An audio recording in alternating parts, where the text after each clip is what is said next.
Hello बच्चों, चलिए प्रश्न बढ़ते हैं। त्रिभुज ए बी सी के शीर्षों के निर्देशांक ए -2,4, बी 5,5 और सी 4,-2 है। कोण ए के समद्विभाजक का समीकरण है। विकल्प नंबर ए x + 3y = 10, विकल्प नंबर बी x - 3y = 10, विकल्प नंबर सी 3x + y = 10, विकल्प नंबर डी 3x - y = 10। मुख्य अवधारणा।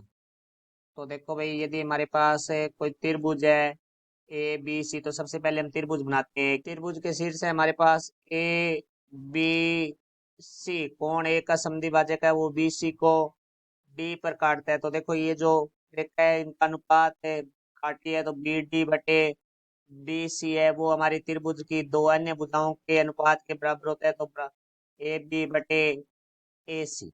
देखो अब हम प्रश्न के बारे में बात करते हैं। तो प्रश्न में हमें शीर्ष दिए हुए हैं -2,4, 5,5 और सी के जो शीर्ष हैं वो हमारे पास हैं 4, -2। तो देखो हमें पहले ए बी की दूरी निकालेंगे। तो सबसे पहले हम दूरी का सूत्र लिखते हैं। दूरी बराबर हमारा होता है वर्गमूल x2 - x1 की घात 2 प्लस y2 - y1 की घात 2। तो देखो हमारे पास जो ए बिंदु है वो है -2,4 व बी बिंदु है वो हमारे पास है 5,5। तो यहाँ से देखो भाई ए बी बराबर हमारा आ जाएगा वर्गमूल x2 - x1 की घात 2 होता है। तो यहाँ से 5 माइनस और माइनस प्लस 2 की घात 2 प्लस y2 - y1 की घात 2 होता है। तो 5 - 4 की घात 2। तो यहाँ से देखो भाई हमारा ए बी बराबर आ जाएगा वर्गमूल 5 और 2 7 की घात 2 प्लस 5 - 4 तो 1 की घात 2। तो ए बी बराबर आ जाएगा हमारे पास वर्गमूल 7 की घात 2 49 प्लस 1 की घात 2 1 हो जाएगा। तो ए बी बराबर आ जाएगा वर्गमूल 50। तो वर्गमूल 50 को हम लिख सकते हैं 5 वर्गमूल 2 इकाई। अब हम बात करेंगे ए सी के लिए। तो देखो हम ए बिंदु लिखते हैं पहले, जो कि हमारे पास है -2,4 व सी बिंदु की बात करते हैं। तो सी बिंदु है हमारे पास है 4, -2। तो यहाँ से हम ए सी निकालेंगे तो दूरी का सूत्र का प्रयोग करेंगे तो बराबर में आ जाएगा हमारे पास वर्गमूल x2। तो x2 का मान है 4 माइनस x1 का मान है -2। तो माइनस और माइनस प्लस 2 की घात 2 प्लस y2 माइनस y1 तो -4 की घात 2। तो यहाँ से ए सी बराबर हमारा आ जाएगा वर्गमूल 4 और 2 6 की घात 2 प्लस -4 और -2 -6 की घात 2। तो ए सी बराबर आ जाएगा हमारा वर्गमूल 36 प्लस -6 की घात 2 36। तो यहाँ से ए सी बराबर आ जाएगा वर्गमूल 72। तो 72 है वो वर्गमूल होता है हमारा 6 वर्गमूल 2 इकाई। तो अब देखो हमने मुख्य अवधारणा में लिखा था बी डी बटे डी सी। तो यहाँ से देखो बी डी बटे डी सी बराबर ए बी बटे ए सी। तो ये मान यहाँ हम रखेंगे। तो देखो भाई बी डी बटे डी सी बराबर जो ए बी का मान आया था वो हमारे पास आया था 5 वर्गमूल 2 बटा में डी ए सी का मान है वो है 6 वर्गमूल 2 2। वर्गमूल 2 से वर्गमूल 2 कट गया तो बी डी बटे डी सी बराबर आ गया हमारा 5/6। तो यहाँ से बी डी अनुपात डी सी है वो हमारे पास है 5:6।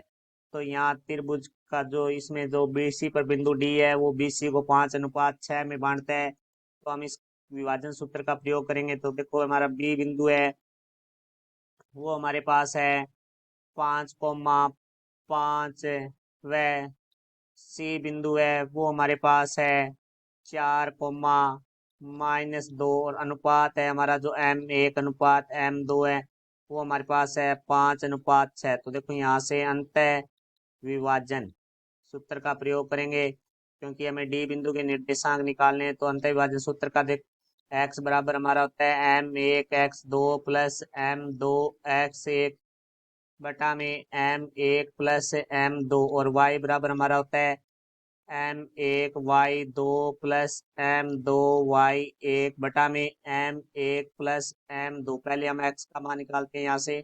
तो x बराबर M1 का मान है 5 गुणा x2 का मान है हमारे पास 4 प्लस M2 का मान है 6 गुणा M1 का मान है 5 बटा में 5 प्लस 6। तो यहाँ से देखो भाई हमारे पास x बराबर आ जाएगा 5 को 4 से गुणा किया 20 प्लस 6 को 5 से गुणा किया तो हमारे पास आ जाएगा 30 बटा में 11। तो यहाँ से x का मान आ गया हमारे पास 50/11। अब हम y का मान निकालेंगे तो y बराबर m1 का मान है 5 गुणा y2। तो y2 का मान हमारे पास रहेगा -2 प्लस m2 का मान है 6 गुणा y1 का मान है हमारे पास 5 बटा में m1 प्लस m2 तो 5 प्लस 6। तो y बराबर हमारा आ जाएगा 5 दूनी 10 माइनस के प्लस 6 पंजे 30 प्लस के बटा में 6 और 5 11।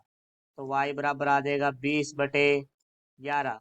तो हमारे पास जो डी बिंदु है उसके निर्देशांक आ चुके हैं 50/11 कोमा 20/11। अब देखो हमें ए डी की समीकरण ज्ञात करनी है। तो देखो दो बिंदुओं से जाने वाली रेखा की समीकरण वो हमारी होती है y माइनस y1 बराबर y2 माइनस y1 बटा में x2 माइनस x1 गुणा x माइनस x1। तो देखो AD की समीकरण ज्ञात करनी है तो हम पहले ए बिंदु लिखते हैं। ए बिंदु है वो हमारे पास है -2,4 व डी बिंदु है वो हमारे पास है 50/11 20/11। तो यहाँ से ये मान रखेंगे तो देखो y माइनस y1 का मान है हमारे पास 4 बराबर y2 का मान है हमारे पास 20/11 -4 बटा में x2 का मान है 50/11 माइनस और minus plus 2 x minus x1 का मान है -2 माइनस और माइनस प्लस। तो यहाँ से y -4 बराबर अंश में जो एलसीएम आ रहा है वो हमारा 11 आ रहा है। तो 20 माइनस 11 चौके 44 बटा में हर में भी अब एलसीएम है वो हमारा 11 आ रहा है। तो 50 प्लस 11 दूना 22 x प्लस 2। तो यहाँ देखो भाई हमारा 11 से 11 कट जाएगा।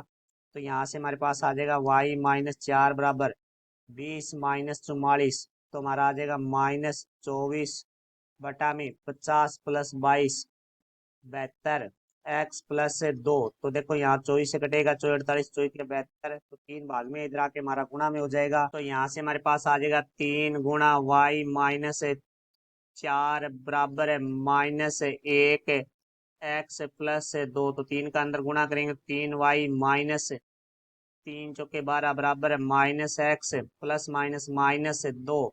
तो माइनस का x बराबर से दूसरी तरफ आएगा तो प्लस का x हो जाएगा। तो x प्लस 3y माइनस का 12 बराबर से दूसरी तरफ दाईं तरफ जाएगा तो प्लस का हो जाएगा। तो -2 प्लस 12। तो यहाँ से हमारे पास आ जाएगा x प्लस 3y बराबर 10 जो कि हमारी AD की समीकरण होगी जो कि कोण ए की समुद्री भाजक है। तो देखो वो समीकरण है हमारे पास विकल्प नंबर है ए में। तो हमारा उत्तर होगा विकल्प number A x plus 3y बराबर 10। ये हमारा उत्तर हुआ। आशा करता हूँ समझ आया होगा। धन्यवाद।